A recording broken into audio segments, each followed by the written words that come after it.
U.S. milk and Canadian wood are driving the two North American nations toward a potential trade war. The U.S. recently slapped a steep tariff on Canada's softwood lumber exports after Canada added more U.S. dairy products to its list of heavily tariffed goods.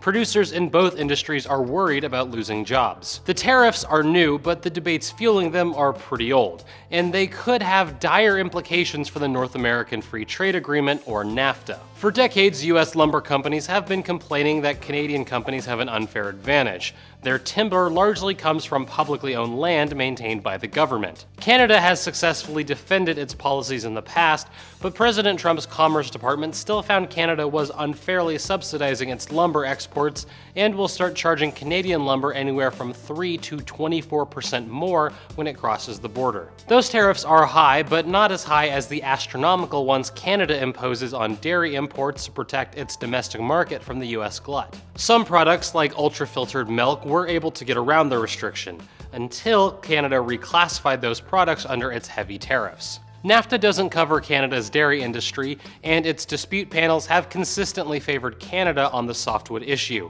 so these recent trade fights aren't endearing the agreement to its #1 critic, President Trump. In Canada, some very unfair things have happened to our dairy farmers and others, and we're going to start working on that. The fact is, NAFTA has been a disaster for the United States, a complete and total disaster.